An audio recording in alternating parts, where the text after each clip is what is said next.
Ingram Smith, Bud Elliott, back again for another episode of the Nolecast. But I say this frequently, but I'm always really excited anytime we press record. But a Miami preview, certainly not reflective of either program being necessarily where they want to be, or necessarily maybe where they thought they were going to be coming into the year. But always fun to talk about this game in general. And it certainly, I don't know that it feels like it has a special meaning this year, but it is would be a interesting barometer for a program that hasn't had a whole lot of moments to plant their flag in the ground if they were able to get a victory over the Hurricanes. Yeah, man, I'm really excited to see what will happen here. Miami comes in at 5-4. FSU comes in at 3-6. Miami SP Plus rating of 28th this year. FSU 48th. Line on the game. What are we looking at here? Let's go and make sure we pull this up. It is it 2.5 now, or is it 3 again? It is 2.5 most everywhere, and over under of 61 painted pretty much across the board. So that tells me that on a neutral field, Vegas sees Miami at about like 4.5 to 5 points better, which is an interesting tale because, to hear some people tell it, if she doesn't belong on the same field, and to hear other people tell it, Miami isn't any good at all. And Vegas kind of sees it somewhere in the middle. But ultimately, I want to hear how we see it.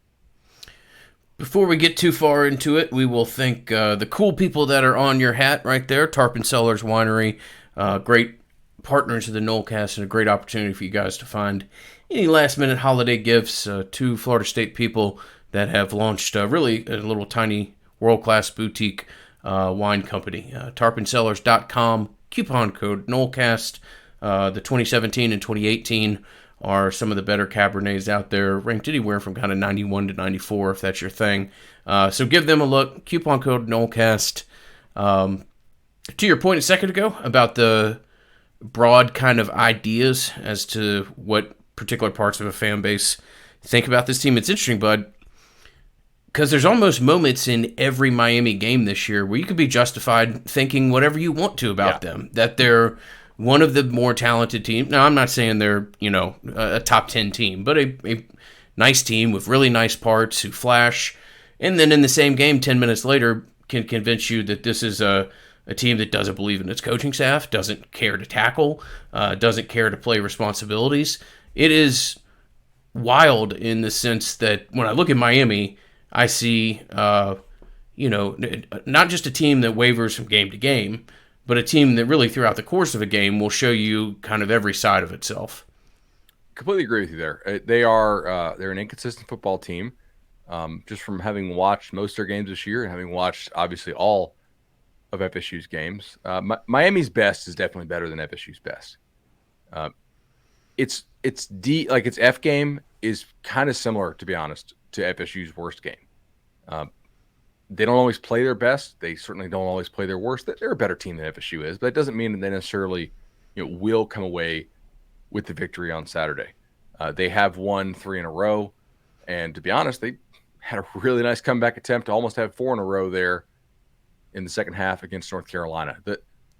I guess I'll start first tonight when Miami has the ball, because that's the side of the ball that I'm a little more confident in talking about on both sides right now, which is interesting.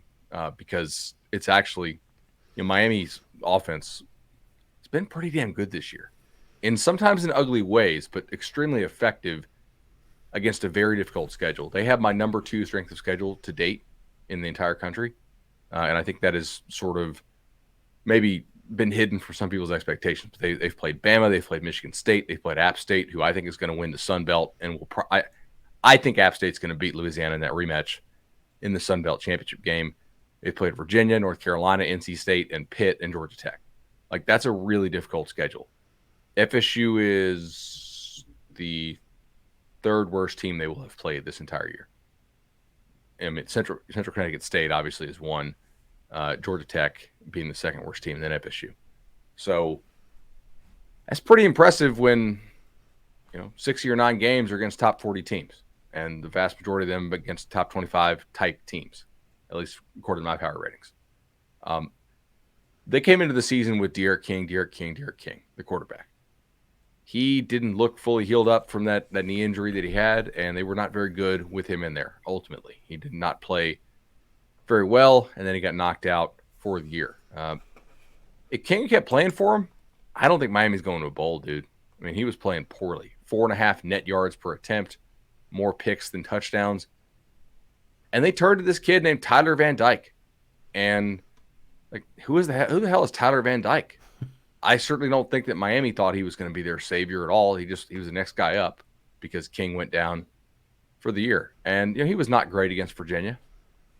And then he comes out, and since the second half of North Carolina game, this kid has just absolutely been nails.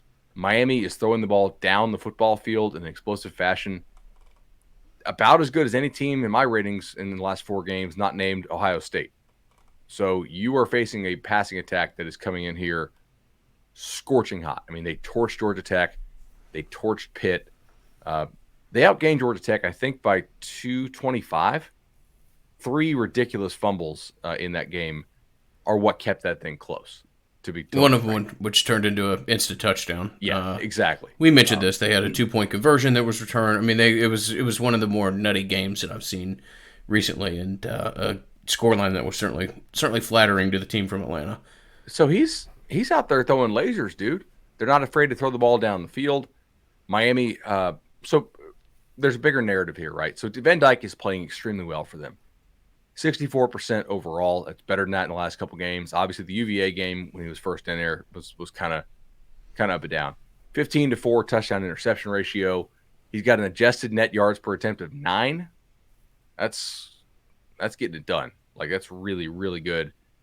Air yards per attempt of 9.1. So he's throwing the ball down the field. I mean, his average attempt is basically a first down in the air. Pretty good results against both man coverage and zone coverage. Teams are not blitzing him a ton. Some blitzing. Minimal effectiveness there so far. The other thing that they've really unlocked, man, is that you've had some of these veteran receivers, Pope and some of those guys have left the team. And I think they left the team because they weren't really happy with the balls they were catching, I'm guessing. I mean, I haven't seen their exact reasons. But these young guys for them have really stepped up and are balling out. And Miami's guys are talented. We knew they've recruited really well in recent years.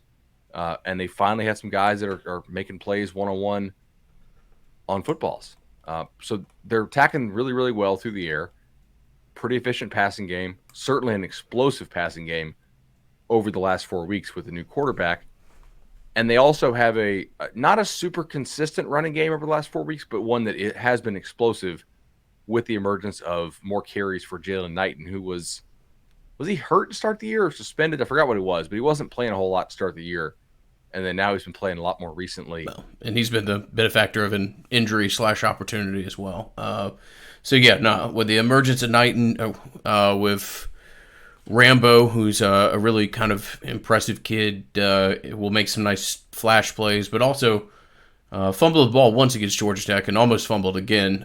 So a kid who you might look at with a little bit of ball security. At times, her wide receiver has some ball security issues, but yeah, they really look at times. They look like a pretty well-oiled machine on offense. It's hard to say with just a kid that we're just getting an opinion of in Van Dyke, but it would be somewhat ironic to me if this is the year that Florida State beats Miami with this quarterback that they're so excited about. When you look at some of the quarterbacks that they've rolled out the last couple of years, Perry, Malik Rozier, the Williams kid that they beat Florida State with, it's been a whole lot of pedestrian quarterbacks at Miami that have existed during this streak. So good for them to be able to be excited about a kid. Obviously earned a lot of fan points, if that's a phrase that you want to use with some of his comments before the NC State game.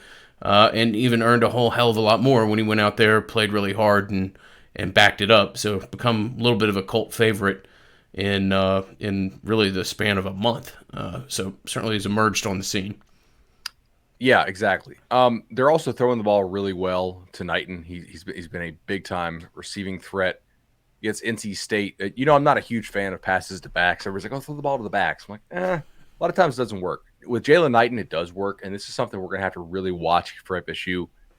It's something that if I was Miami, I would throw quite a bit against FSU to see what they'll do about it. Knighton against NC State, 6 catches on 6 targets, 83 yards and a touchdown, success rate of 50%. Again, anything over like 40 is pretty solid. 50% success rate on passes to backs. Very, very nice there. Against Pittsburgh, 5 catches on 5 targets, success rate of 20%. So not nearly as effective there. Pitt did a nice job shutting him down. Van Dyke went nuts through the air. 35 passes for 325, 3 touchdowns, 2 picks, and a 47% success rate.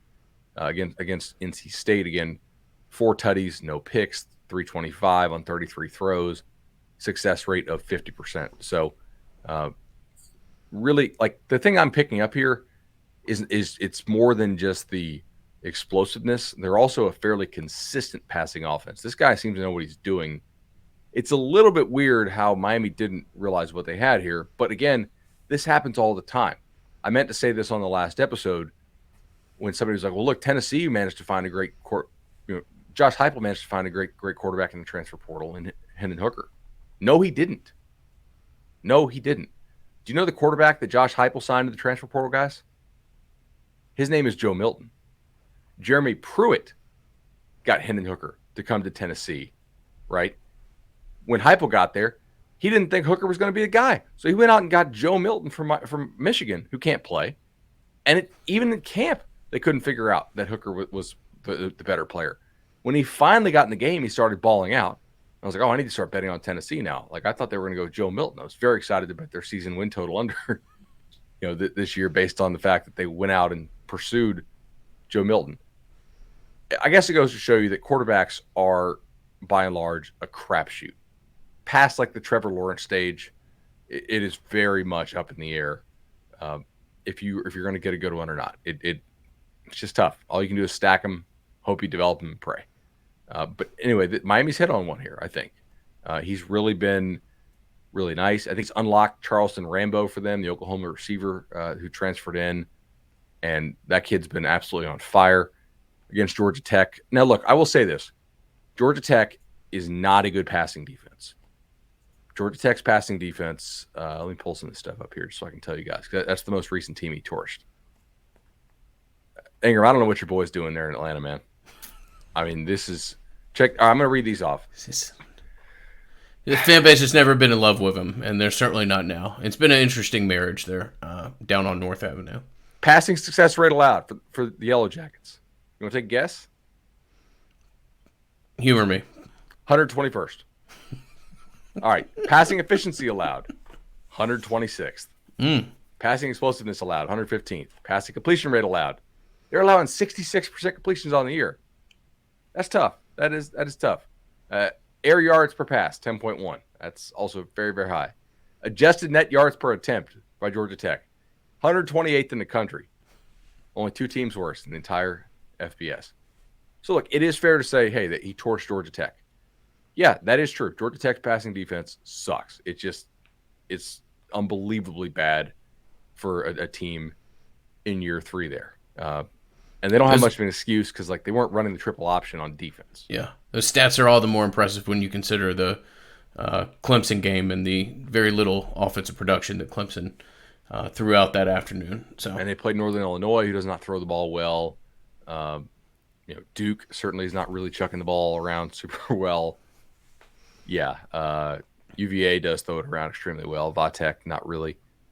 So, just some interesting stuff there. Now, Pitt is a much better defense than FSU is. I will note, though, that Pitt is classic Pitt. They are pretty good at limiting down-to-down plays, and they give up a ton of explosive plays. Now, FSU gives up more, which is concerning. So they're somewhere between, like, Pitt and Georgia Tech in terms of, like, explosive play allowance. And NC State, we just saw it. I think it's a pretty damn good defense. I will note in that game, NC State had 2 starters go down, and I do think that affected how they played some. I don't know, man. If you're Fuller, I think the strategy – I'm worried about a couple things if I'm Fuller, right? You're a poor zone team. Miami does RPO quite a bit, so you'd like to play them man-to-man anyway, which sounds great. However, here's some things Miami does really well. They seem to get Knighton on backers very well. that's not a great matchup because like he'll cook Lundy, he'll embarrass Gainer. I think if they get him soloed up enough times. I do think that it's Deloach probably is your best bet, but it's hard to always make sure that Deloach takes Knighton.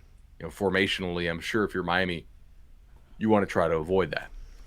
The other thing that bothers me here is the vertical nature of Miami's passing game, and this is something that FSU has not done a good job of in games. And I don't mean like coverage busts because they, to their credit, they have cleaned that up quite a bit, especially after moving Robinson to safety. But they have not done a very good job this year of playing the ball in the air, right? And that is something Miami feels like they have a lot of confidence in doing right now because Van Dyke, he doesn't just throw it up. I mean, he puts the ball in a pretty advantageous spot to turn a 50-50 ball into more of like a 65-35 type ball for some receivers who are playing very well right now. Those type of things scare me a lot about Miami's passing offense right now. It's going to be an awful lot of fun. I share your concern about Lundy. I would limit. We talked a lot about games where Lundy could feature and games where he would be a little bit of a liability as we went into the season. And maybe if Miami's personnel had stayed a little bit more like we thought it was coming in the year, even with King, it would have been a problem. But you're right. With what they do with Knighton and how aggressively they try to manipulate some matchups with him, it will be interesting to see what they do. I will say that Gainer has probably had two of his better weeks that I've ever seen him have here. So kid that, maybe we could be optimistic and say is trending a little bit in the right direction, and hopefully he continues to show that this weekend.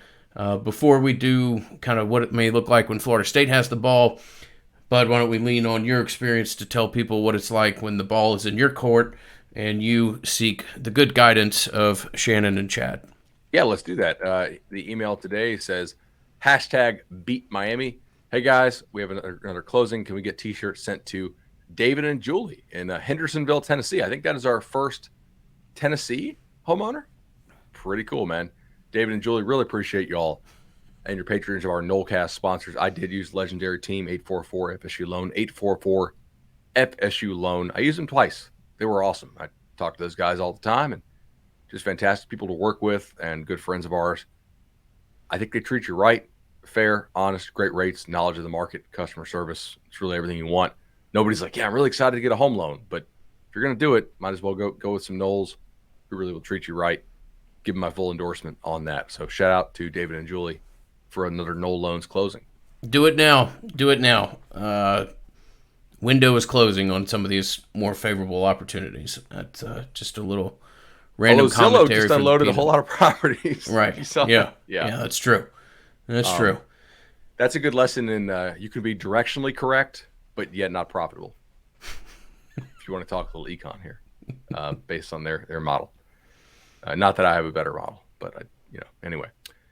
All right. So how do you play this if you're FSU?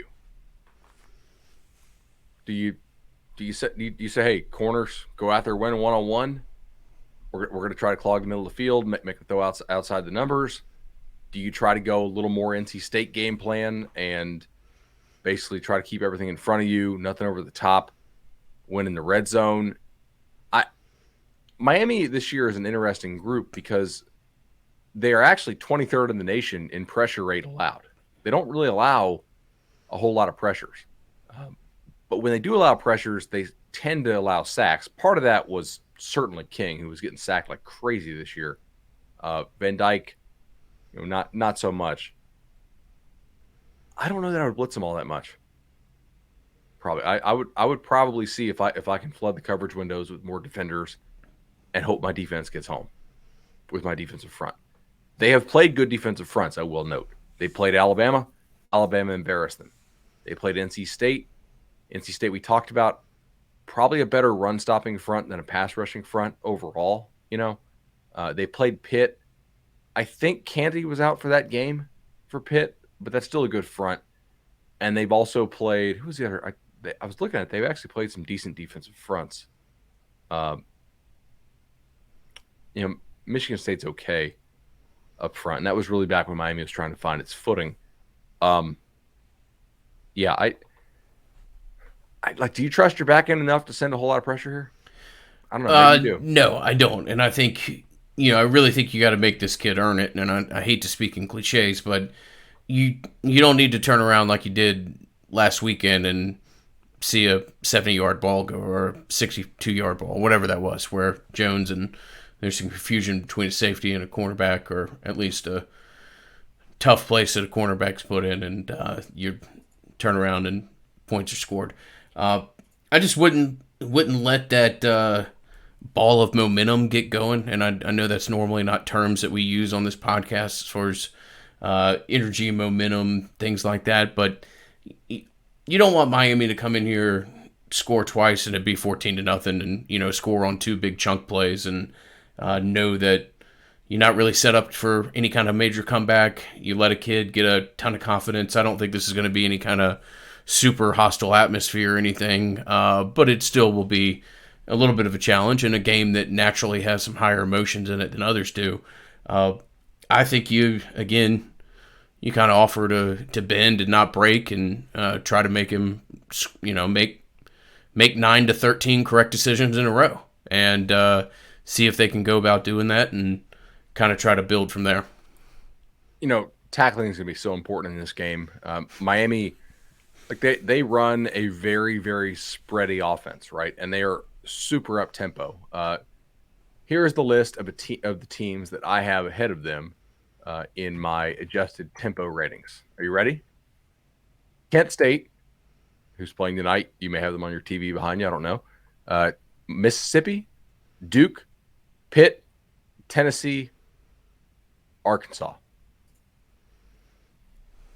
That is actually not correct, because I did not sort the list properly. Here's the sorted list. Ready? Okay. The magic of podcasting. Kent State, Mississippi, Tennessee, Duke. Okay. Miami is 5th in my adjusted tempo ratings. Connolly has them, I think, 11th, and I think ESPN has them like 8th. They run a very fast tempo. Think like what FSU ran when Kendall Briles was here. Think the old Baylor tempo, that type of tempo. If they can run 90 plays on you, they will. They are a little bit tempo dependent, I will say. So if you do get stops on first down, they are not a team, although they are certainly better, much better than they were under King, of dropping back and converting on 3rd and long. Mainly because the offensive line is finally decent. It took a long time, for like many years, for it to be decent, but it's not that bad this year. But if FSU can stop some of these first down runs that Miami goes with, or if it can get some first down incompletions, that's easier said than done, because they've been passing the ball well. I think it's capable of getting some stops. If Miami's ahead of the chains, they'll score 50. Right? I mean, they've been playing really, really well. You've got to get them behind the chains. I think that's your real stop here, because without some of the play action RPO stuff, this is on Adam Fuller, right, to figure out some answers for this team that's been rolling for about a month now with this new quarterback. You got 5 games of film. Let's see what you can do. Becomes a game on really what you could do on first down, and shape the whole possession from there. So interesting. I knew they were fast. I didn't realize they were quite that fast. That's can be concerning. I will say, you want to jinx them? Don't want to jinx them? Yeah. Please. Do you know who is the new number 1 team in the nation inside the 10 turnover rate? It is your Miami Hurricanes. This is amazing. That is hilarious. It's all right, 3 in a row. Yeah. 0% turnover rate inside the 10-yard line. Just saying. There we go. Let's put it out there. Speak about it. Talk about it in pregame to your friends. Maybe even let Miami fans know that that's the case. Too funny. Too funny. So finishing drives is an area that they struggle in a little bit. I'm not kidding, and you're not kidding when we say preventing the explosive play here has to be the goal, and then hoping you can win red zone roulette, I think, is a real important thing here. If you're giving up bombs like you did NC State, if you're not even forcing them to get into the red zone, I don't think your chances are very good. Yeah. You got to see if you can bully these guys in the red zone. And you know what? You may give up scores in the red zone. You're not a great red zone defense, but you've had some nice stops this year there, and that's what I think I would do. I would probably play a little more bend don't break here.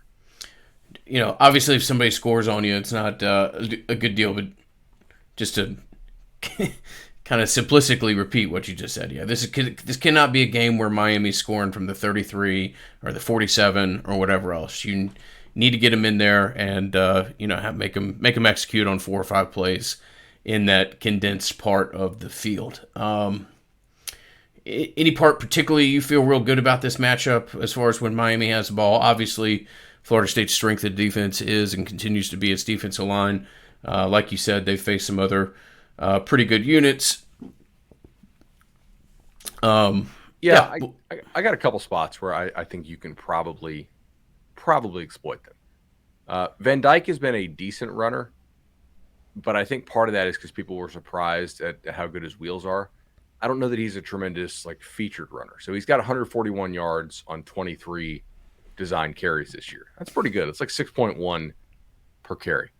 Some of those were just absolutely wide open. Nobody's paying attention to this guy on zone read type stuff, which that'll be a choice FSU has to think about, right? When he goes and hands it off or doesn't hand it off on some of the zone read looks to Knighton, they'll have to make that choice. Miami is so far this year a poor short yardage team running the ball. They are 121st in power success rate, right? They are 98th in opportunity rate. They're actually 103rd in stuff rate allowed. So when they sputter, it's usually because somebody whipped them up front, got them behind the chains, and then they weren't able to do anything about it. That has to be your path to success as well if you're Adam Fuller in the FSU defense. Yeah. Certainly a game that if Florida State wins in post-game shows, you're talking about, 11, Crowd, 0. Yeah. I mean, you've got to make big plays, not to have recency bias from the Clemson game, but you're going to have to make some type of play where you shake a quarterback. And again, this isn't going to be 74,000 people in Doak or whatever else, but you've got to make a play or two where you make a quarterback think about you, you make a quarterback feel you, and maybe you inject some kind of extra light or extra, voice in a fan base of 52,000 or whatever will actually be in the stands come Saturday. Certainly more than were in the stands against NC State. I would hope. It was a tough one. Heard some numbers about that game that are a real toughie when it comes to attendance. So yeah, completely agree.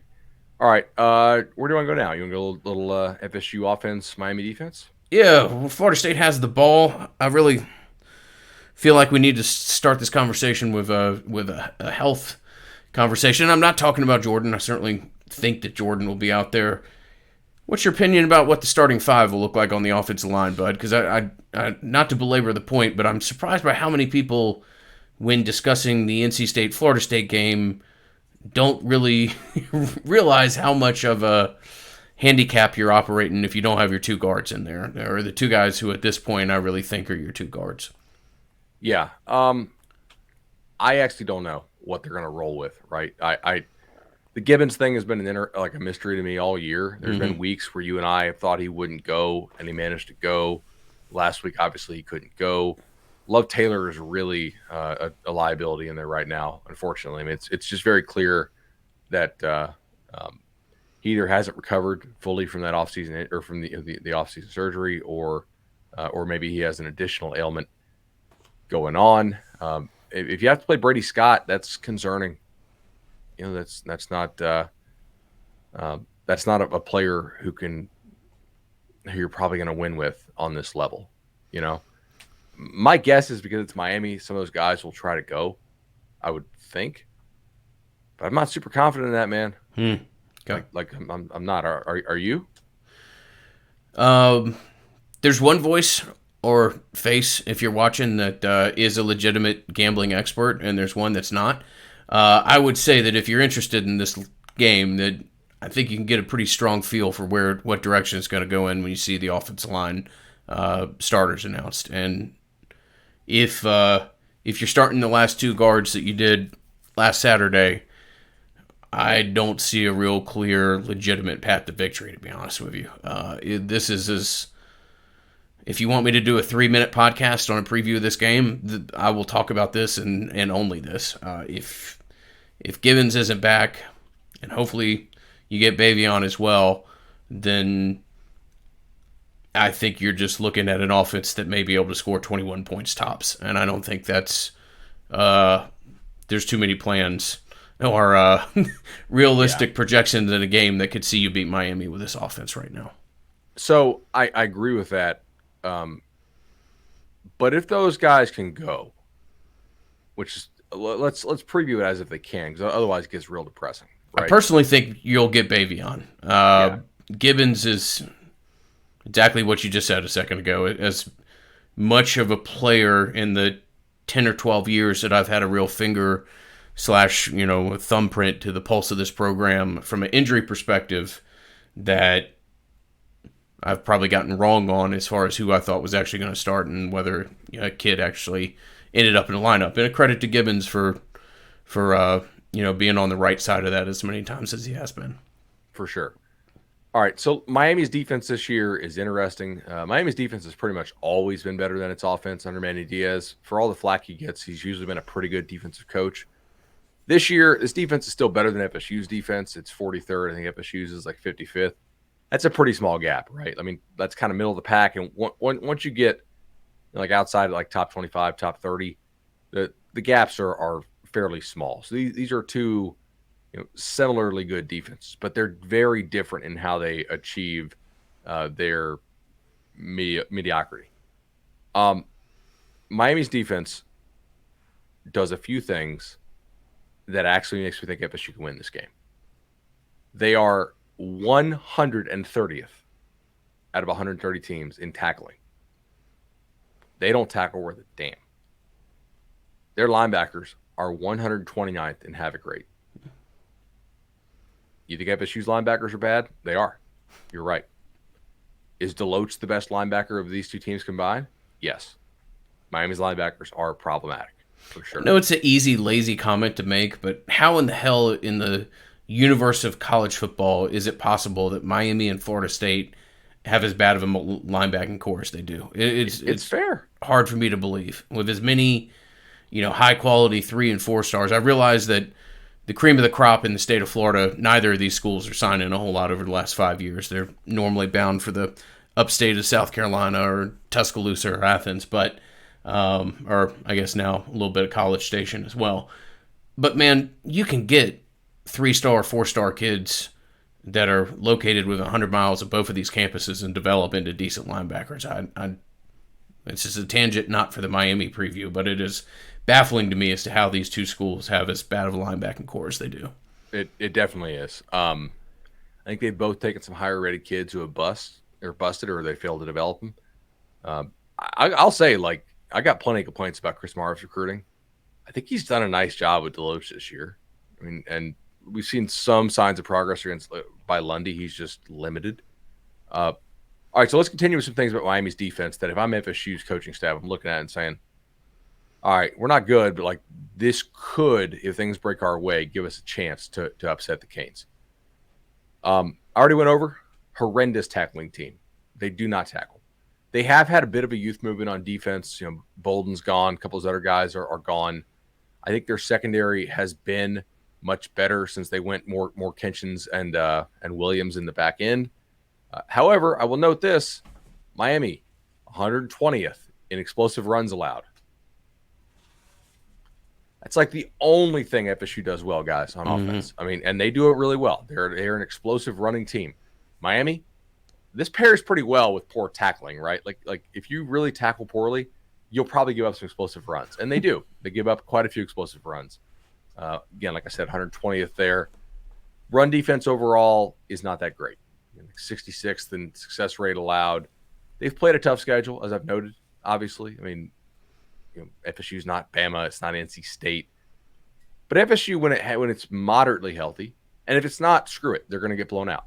This is basically like we talked about earlier this season. You remember the analysis we gave? Watch the warm-ups. If he's not in there, they don't have a shot. They don't have the offensive line depth to sustain multiple injuries up front. We saw how this team looks when he gets some guys back. It's not that bad of a team. They've made real improvement this year. like they didn't get magically deeper over the last 3 weeks. They got a little bit healthier, and they took a step back in health. And if they don't have their guys, this won't matter. But there are some ways here that you can get Miami. Miami also likes to play a lot of man coverage, like a whole lot. They are 18th in man coverage percentage. So most teams don't want to play man coverage against Jordan. We saw the market uptick, who I do think Jordan will play this week. We saw the market uptick in the amount of man coverage played against FSU when McKenzie Milton was in there, because McKenzie Milton's not a threat with his legs, and he's not really much of a threat with his arm, but like they don't respect FSU's receivers. But when Jordan's in there, they really they identify him as the most explosive player on the field for you. Correctly, I think, right? And they don't want to play a ton of man coverage against Jordan because they want more eyeballs on the guy who could burn them. Much like FSU, Miami is not a good zone team. They don't play very well as a team in the back end. They do have some coverage bust at times, and I think the more man coverage that they can play, the better for them. But they're going to have a choice to make against Jordan. Do you want to just go ahead and play more man, maybe play a spy?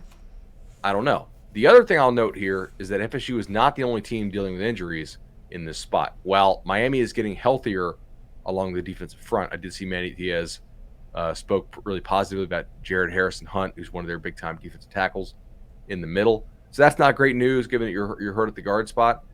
But if you read Chris Stock over at Inside the U, or look at his YouTube videos, he was noting that Williams, right? James Williams, the stud freshman safety that they have, who I think may eventually grow into a linebacker, but that's another conversation.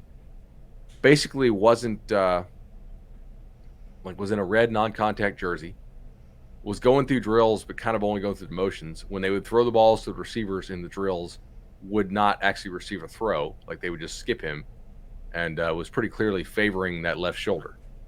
Tyreek Stevenson, also in a red non-contact jersey. That's Miami's best corner, the Georgia transfer.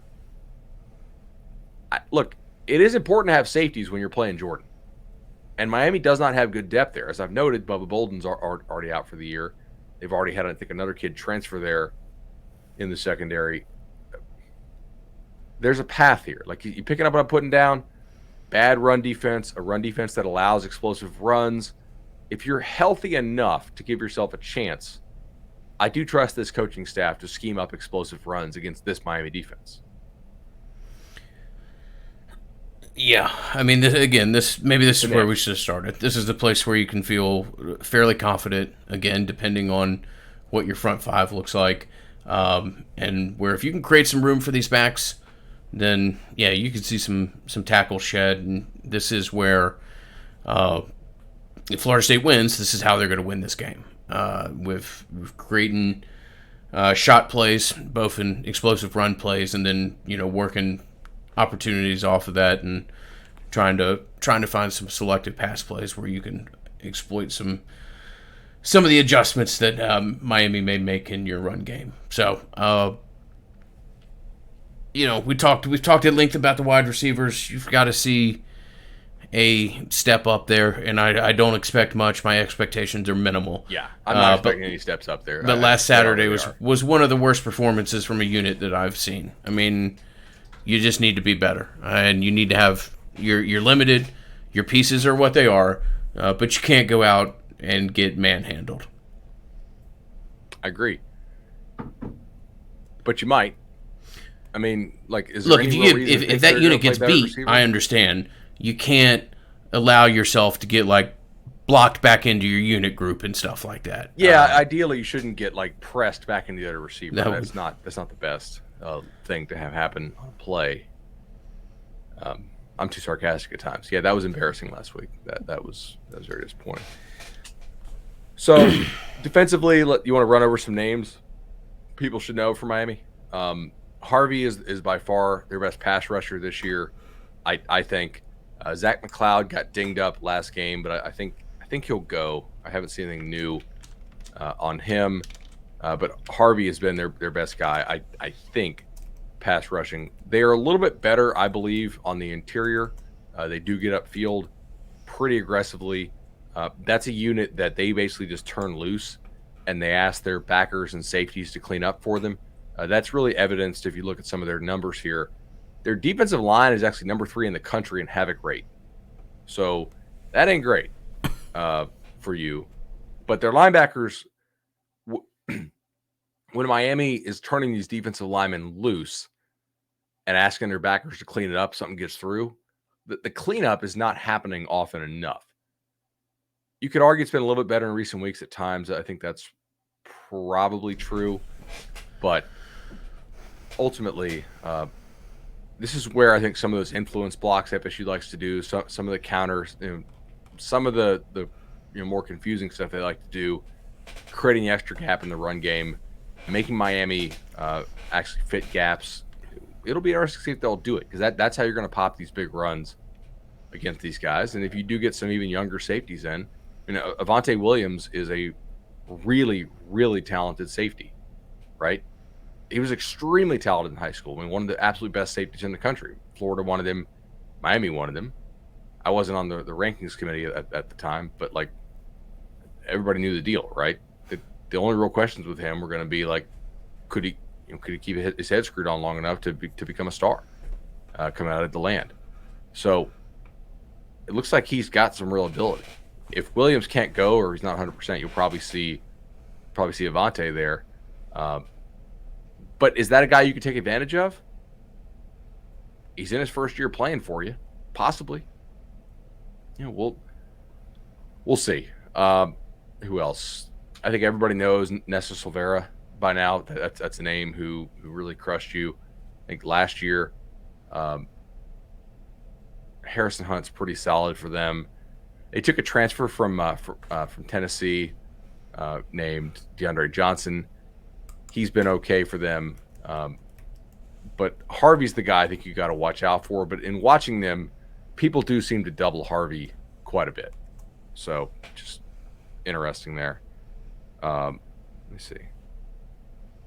Anyway, I do have some notes here from a friend of mine in the scouting industry. Once Manny took the reins off TBD, they jumped on folks. They're not super consistent driving the ball, but they're really explosive. Knighton's addition's been huge. I also think the subtraction of Wiggins and Pope has been good for them too. That's what we were talking about with the youth movement at receiver, kind of getting some of those vets that weren't doing their job out of there. I think Kenches is a great compliment to Williams on the back end.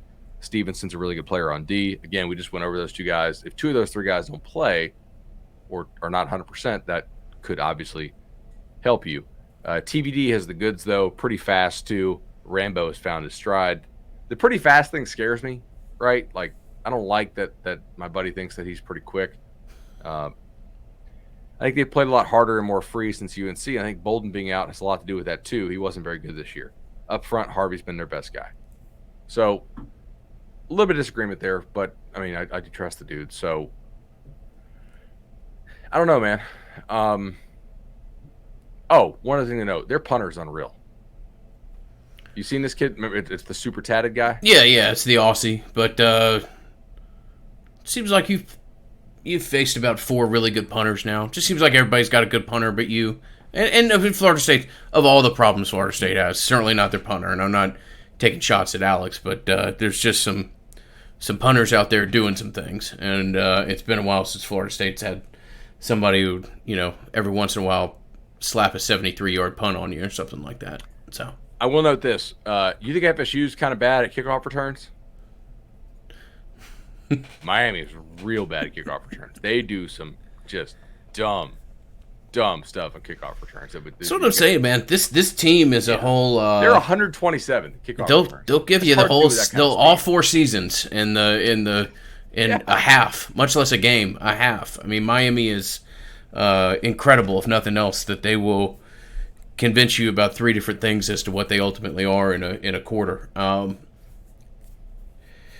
Let's see. Before we get to predictions, we'll thank our friends at Congruity, as we are fond to do and ever so fortunate to do. Really kind of a combination of a small business, white glove service with a company that has all the resources that are demanded in an industry like this, whether it be help with payroll, HR, anything else. Congruity is experiencing your business optimized in Congruity, and our friend Matt Lewis is somebody that we certainly think you should spend 5 or 10 minutes with and see if you could have the type of partnership that we've had with them. Matt's a great guy, massive Nole fan, and pretty excited about this Miami game as all of us are. But he can be reached at 844-247-4100 or Knowles@congruityhr.com. Something else I wanted to note here is their field goal kicking this year has been kind of poor. Obviously, they had the one they were lining up against UVA, and the kid doinked it. He had another miss, I think against NC State.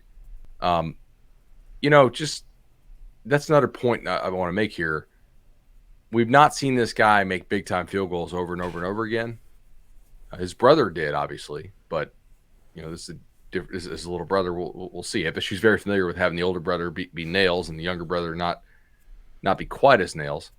That's another point I want to make about making sure that you don't give up as many explosive scores, because if you get them down there in the red zone, we'll see. And Manny's a pretty smart coach as far as like not giving away possessions. They don't do a lot. Like they're not going to give you, for the most part, dumb punts, like dumb field goals. They're generally going to try to keep the football and possess it. Like that, he understands what he's doing there. That's one way they exceed their win probability at times, much like Mike does, right?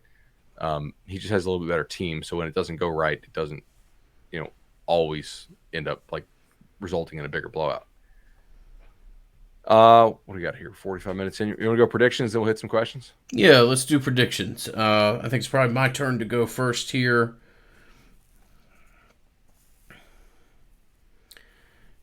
I will say that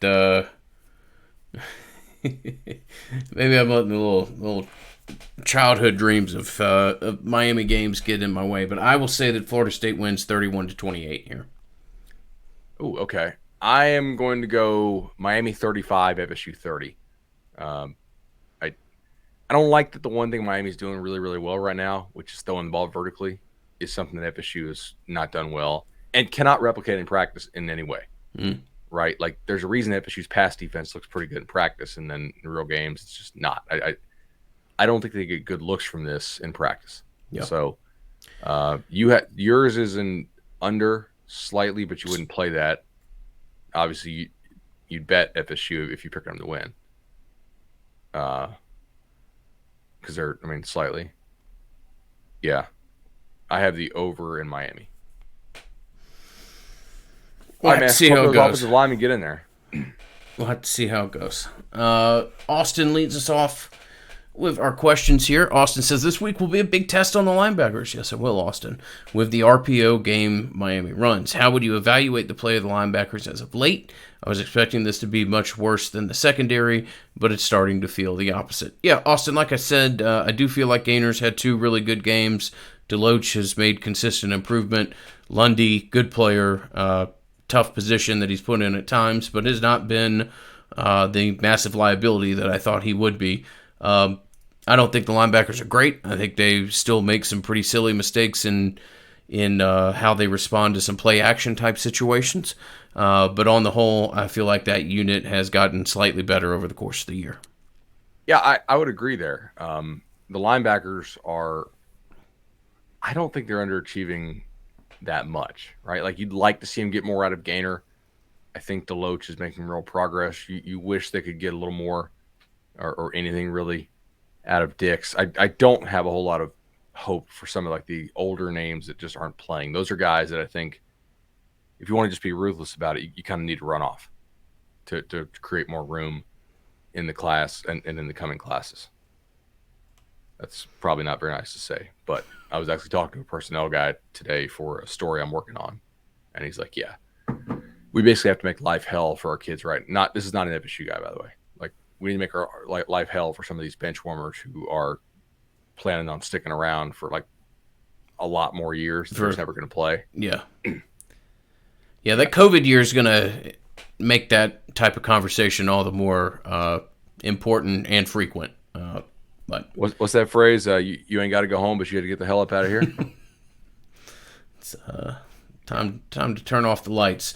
Michael says this year's been the most wide open across the country as far as different teams having a legitimate chance to make the playoffs that I can remember in quite some time. Is it purely coincidence that this has happened the year immediately following the pandemic, or was everybody else's development stunted by COVID in such a way that it leveled the playing field and perhaps shrunk the talent gap between different programs? That's a good question. So I wonder if we're just kind of prisoners of the moment here. It does feel somewhat wide open, but how many teams do you really think can win the national title? 4? 3. Okay. So Georgia, Bama, if they somehow get their stuff together and click. Mm-hmm. Are you an Ohio State or Oklahoma guy? Okay. I would be an Oklahoma guy too, just because like I know that when they struggle in Oklahoma or in October, 4 of their top 5 guys in the secondary were out. And so I do think if they get those guys back and they put Caleb Williams in there and he's a pretty explosive stud freshman, I can't totally count them out. I think that's a fairly ish normal number. What we don't have this year is, at least per my numbers and per most of the other guys who do power ratings, we don't have a super team on the to the magnitude that we had 2020 Bama or 2019 LSU. Teams where you have a super unit, you have a Georgia defense but you're playing a former walk-on at quarterback. Yeah, and you cannot have a super team in modern college football without a super QB. I really don't think. I was talking to Colin Wilson over at the Action Network.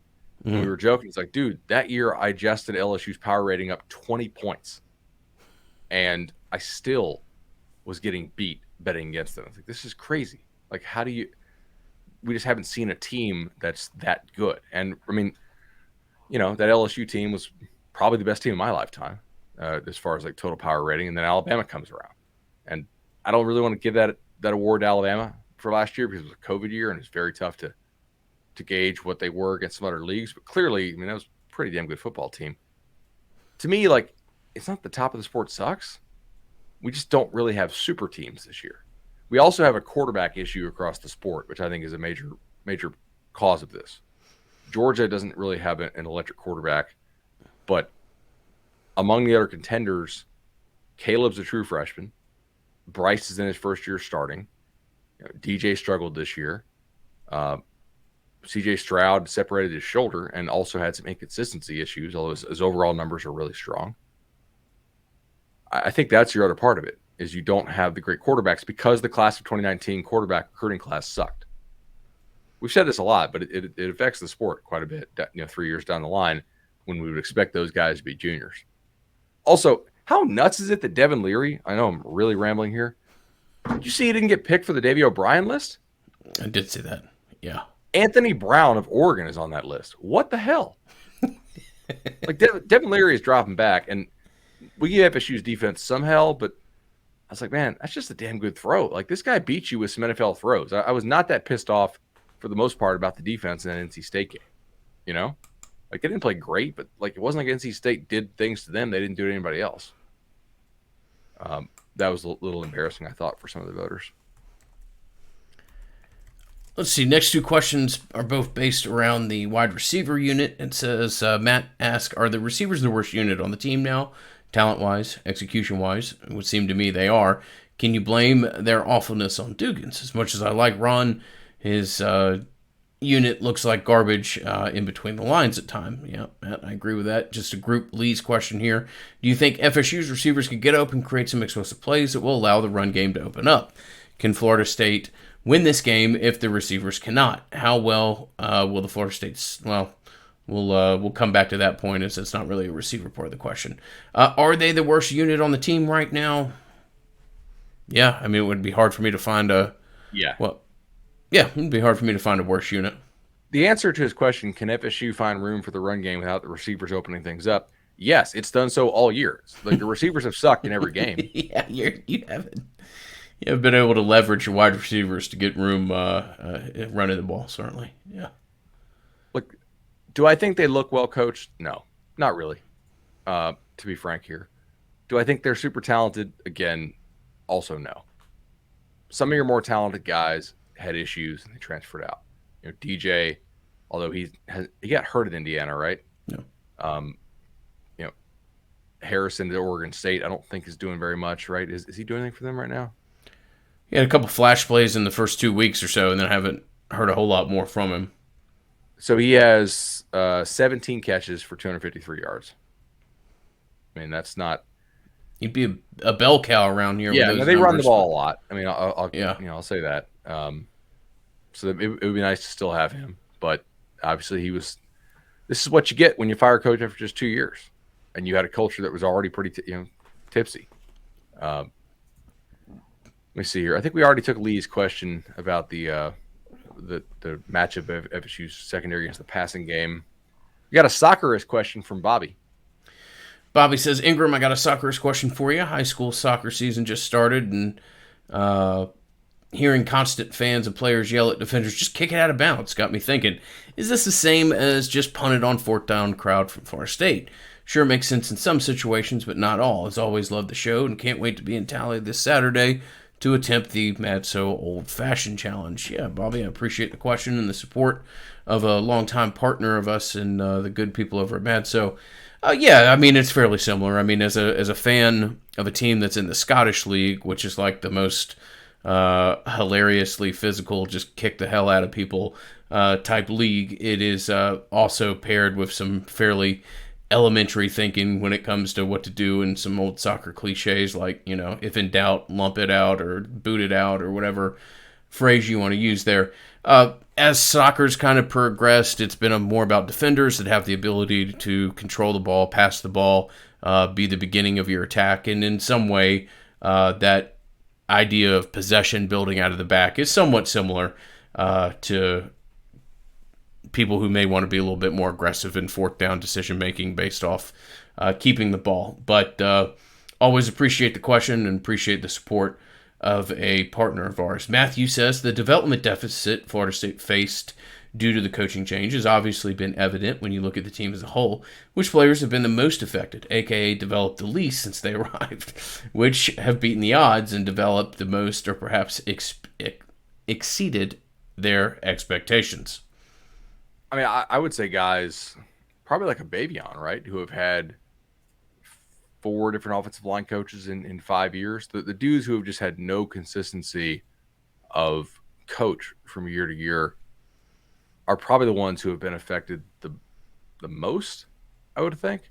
Some of your more veteran linebackers, I mean, like things like a Warner or Rice, both have struggled with injuries, but also like where's the consistency been for those type of guys?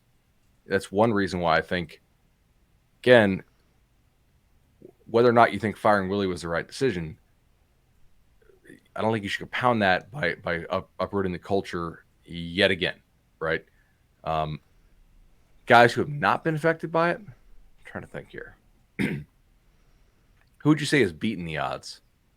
I mean, this is kind of making our point from the question, but guys who have been a defensive tackle, guys that have had the same position coach the whole time, guys that have been developed by one of the more proven position coaches in college football over the last 30 years. I mean, that's kind of the point and the counterpoint that support the same line of conversation. Yeah, I would agree with that. There's not a whole lot of guys left on the roster who like have had 5 position coaches, but there are some, let me see here. This is a good one from Tom. We'll be able to provide a quick answer to you, Tom. If you could only win one of the two out of Miami or Florida, which would you pick? Which would mean more to the forward progress as a team is making? Which would be better for recruiting? Miami. Yeah. Miami for sure. For me, it's the last home game of the year. You want to leave fans and boosters with a good taste in their mouth before you embark on the road for the final 2. If for nothing else than that reason. Also, Mullen could screw up and lose at South Carolina. Or excuse me, I already did. At Missouri. Yeah, I was going to say, yeah. He could do that, bud. Yeah. You're right. Yeah, he could. We were running through on Cover 3 today. We played a game called Bowl or No Bowl. And I was like, honestly, my stat numbers say like 90% of bowl for Florida. But if I had to give you, those type of odds, ain't no way. Mm-hmm. Like, I'm not betting on that team right now because I think their quit factor could be high. We don't know. It's also hard to tell like what was flu and what was quit against South Carolina. assuming they actually had the flu, which I think they probably did. Yeah. Hey guys, this may be a dumb question, but how do you determine whether or not a team quits during a game? Are there specific tells that you look for from different position groups? Is it always obvious while watching the game live?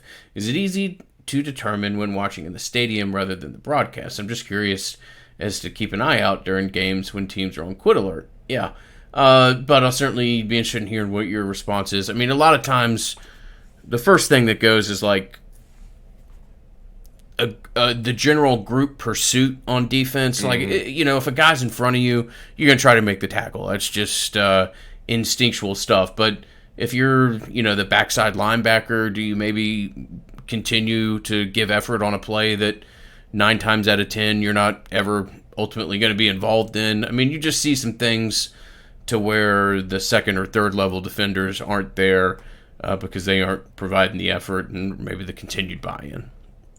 I agree with that. How you break the huddle is another one, right? Like, are you coming out of the huddle crisp, assuming you're a team that huddles? Like, are you getting to the line? It's hard to tell from a box score. You just have to look at the actual energy of the guys who are playing. Like, do they have a bounce in their step? Do they feel like they're just going through the motions? Are they excited about running the next play? Like, can you tell? Go watch Boston College whip FSU in 2017, right? Was that 17 up there? Like it was, right? The one where it was cold and FSU's, yeah. Like that was a team that played that quit, to me. Dan asked basically the same question that we just had. Dan asked what win would help the program more, Miami or Florida. See answer given 90 seconds ago. James says, if Purdy had been listed as the number 2 quarterback for Florida State, would he still be here? Would we have been better off putting him there instead of Milton? The ascension of the quarterback Van Dyke after Garcia was injured makes me wonder. He wasn't able to win out in practice, but either he's a gamer or it looks like his thing got cut off, but either he's a gamer or probably a better end product than what was otherwise offered. If you mean number 2 is in the fact that Travis is your number 1, but Travis is hurt. Yeah, perhaps. I mean, there's kind of different stories depending on who you ask as to whether this decision was made immediately after the Clemson game or whether it was made the beginning of the week from Purdy and his family / camp. It doesn't really matter. Ultimately the kid decided to leave. I'm not sure if it's because he came to a practice and decided to do it or if his decision was made more or less as the team left Clemson. Yeah, I think it actually could have helped, but look, you can put your name in the transfer portal. You could always pull it back out.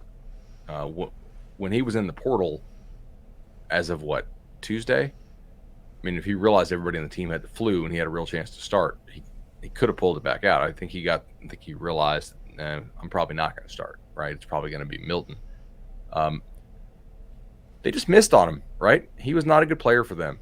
He also was constantly hurt. And the injury he had didn't heal up right, and so he had to go back. And then he was doing his thing in Arizona and away from the team. Did it really feel like he was part of the team? At times, sure. At times, certainly not. You miss sometimes, right? And they missed on him. That's the quarterback that they wanted in that first class. Not really surprising. Ultimately, they're going to miss on the vast majority of that kids in that first class. I don't know. Do we need to run all these dudes down again? I mean, I'm trying to look here. But, if you want to go through it, tell me which of these kids you feel like are contributing or going to be really good players. This is class of 2020, right? Norvell's first class, the one you only have a couple weeks to put together. All right. Damari Tate, MIA. Brian Robinson, already gone. Shepard Purdy, gone. Darius Green McKnight. You expecting anything? I'm not. Lawrence Toafili, third string back. He did do an explosive thing against Clemson. We'll see. Steven Dix Jr. can't get on the field. Ja'Kai Douglas, bit player at best. Corey Wren has had concussions, but always kind of a fringe, speed-only guy. Kentron Poitier is a guy who took a flyer on his project, and so far he's a 0. Gian McCluster can't play here, I don't think. Robert Scott, solid offensive lineman. We'll see if he can take a jump as a junior. Sidney Williams, they like him at safety. Josh Griffiths, were very lucky to cut him off the roster when they did, given what he did about 2 weeks later, or excuse me, given what he made the news for about 2 weeks later. Thomas Schrader's been hurt. I know you saw him without pads on at the Louisville game, and we're not super impressed by how he's built. So I know you're not. I'm not either convinced he's going to be an instant impact guy next year when he comes back. Take Rodemaker, quarterback, no signs he's going to be a player here. Darian Williamson, receiver, again, no signs he's going to do a damn thing here. Zane Herring, no signs that he's going to play here. But Damian Webb's already off the roster. Carter Boatwright, not an FSU quality player. DJ Lundy, he's starting, so I can't say he's not an FSU quality player, but he's very limited. Lloyd Willis, long term, I think he could end up being a player for you. We'll see. TJ Davis, they need him to do something long term at a kind of D tackle, jumbo end role. We'll see. Marcus and Douglas, again, not expecting a damn thing. Mastromano, as your punter. Emmanuel Rogers didn't qualify. So that 2020 class sucks. Whew, yeah, that was you a tough, don't have time to put it together. Tough and thing to listen to. Mike's next class was a COVID class. He didn't get to meet hardly any of these dudes in person. That's why I'm saying it's a long-term rebuild. I don't think they're going to be very much better next year, guys. I think this is more of a 23, 24, 25 look. If you're asking me, like, when are they finally decent again? Somewhere in that range. Josh asks, you both made it clear that the offense Florida State is running is not what Norvell is looking to run the long term. Do you think if Florida State ever gets average offensive line play and above average wide receiver play, that Jordan Travis is capable of running the traditional Norvell offense? Or assuming A.J. Duffy sticks with his Florida State commitment, do you think it's more likely we see Duffy start as a true freshman in 22 regardless of the offensive line and wide receiver play? I definitely would not start Duffy with who I project him to have at receiver and offensive line next year. Not in 22. Now, maybe he just is a phenom or something like that above what I expect him to be. I think Travis is your guy next year unless you get very lucky in the portal. What the hypotheticals asks is interesting on Travis. If you did get above average receiver play, which, again, I have no reason to think they're going to have above average receiver play next year at all. It would be a miracle, like an absolute, for God, miracle. If you can, Justin, if you're editing this, the TikTok where it's going to take a miracle from God, but the lady who sings that, if you want to put that drop in there, man, if they could get slightly below average play next year at receiver, I think Norvell would do backflips in his press conference. So would Kenny. Offensive line, I think, should probably continue to improve. I'm not really worried about losing Devontae Taylor. I think that they will probably go portal again for one more body there. Can Jordan operate the traditional passing offense? I doubt it, but I don't think you'd run it. Why would you run the traditional passing offense that Norvell wants to run if you had a player with Jordan's legs? I think the better question is, if he had a little better pieces around him, how much could they actually expand it? And I think maybe there is actually the answer is a decent bit. Yeah, I've said for a long time, I don't think Duffy's a starter next year. I don't think it's something you want to do to that kid, nor is he necessarily capable of it, and that's not a knock on him. Clayton has one or two more questions here as we sign off. He says, if Florida State moves on from Fuller, how does the FSU job compare to UF when looking at the defense coordinator? How do their respective pool of candidates compare? Which school can land the better of the candidates? Well, I think people like working for Mike. UF has better defensive talent. I think that people are probably going to, if I'm a candidate, I'm perceiving Mullen is on a bigger hot seat. Florida probably pays better. Florida also faces arguably tougher competition, but FSU schedules like jackasses in the non-conference, so you got to play like LSU and Florida in the non-conference. If you're a candidate, you have to confront the risk that these are very short stints for you, right? Where do you think the chances are that you're there for a long term or better at? Probably FSU, I would think. And by long term, I mean more than 1 year. You certainly have a head coach who has a little bit longer of a leash at Florida State than that in Gainesville. I agree. Does moving on from Fuller impact any recruits if Florida State were to move on from Fuller? No. Would it impact any recruits like Hunter? Certainly not. Woodson. Woodson's your plug there. There'll be a day where I sit down and have a couple glasses of scotch and talk more about this. And I'm not alleging anything. Woodson has built a relationship over time with Hunter and his family that is really to be admired and has a credit to him professionally. He's done a really spectacular job there. Yeah. So is Mullen essentially a lame duck scenario? Does Mullen staying put in Gainesville another season help Florida State on the recruiting trail? Yeah, I mean, in a perfect world, you end with some semblance of momentum here, and you're recruiting at least in-state against two guys that don't have, necessarily the buy-in or support that you do. Although, obviously in a year in which you lost to Jacksonville State, it's not as though you're going to have the full wind in your sails, if you want to use a phrase like that, as far as Mike. But if you have a little bit of momentum, you sign kids like we were just talking about, there could be a situation where you could put together a class next year in state of the kids that don't go to Bama, Georgia, Clemson, LSU, Texas A&M, etc., that you could build a pretty special in-state class.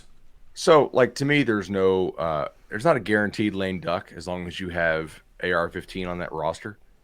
I've seen what Mullen can do with quarterbacks. It'd be foolish to just completely dismiss his long-term potential there. It seems to be a healthy relationship right now, though. Yeah, I mean, he did hurt himself dancing, too, in the lobby of the hotel. And then he posted that GIF. So I didn't see the GIF. What was the GIF? About kids' social media use, but that made me laugh. What did he post? He just posted a GIF of this guy doing ridiculous dancing and moves that look like you would tear your ACL doing. But and then he got hurt dancing. Well, I think he was laughing at his coach's sentiment that he got hurt dancing in the hotel on Friday night. I think. Are we saying that's not true? I think that was a shot back towards the head coach, at least as I interpreted it. Or maybe he was just declaring his love for dancing that could potentially result in an injury. Who knows, bud? So, all right, man. I really am excited about this game. I'll tell you, I'll be doing the instant. If things go well, it'll be a hell of a lot of fun. I'll put it at that. Your first chance at a Winston this year? Winston, and it'll be a loosey-goosey Winston. Let's go. To steal a phrase from a friend of ours. So, be a lot of fun. Look forward to it. I don't want to jump back to the preview part of it, but please don't give them the easy stuff. For as explosive as they can be in the pass game, they have really struggled with short yardage running. Put them into those situations. Try to get a win. Would be a hell of a coup in a year in which you haven't had many. 3:30 Saturday afternoon. Can't wait for it. We'll be back with you with an instant reaction on Saturday and a full review on Monday night, Tuesday morning. See you, bye.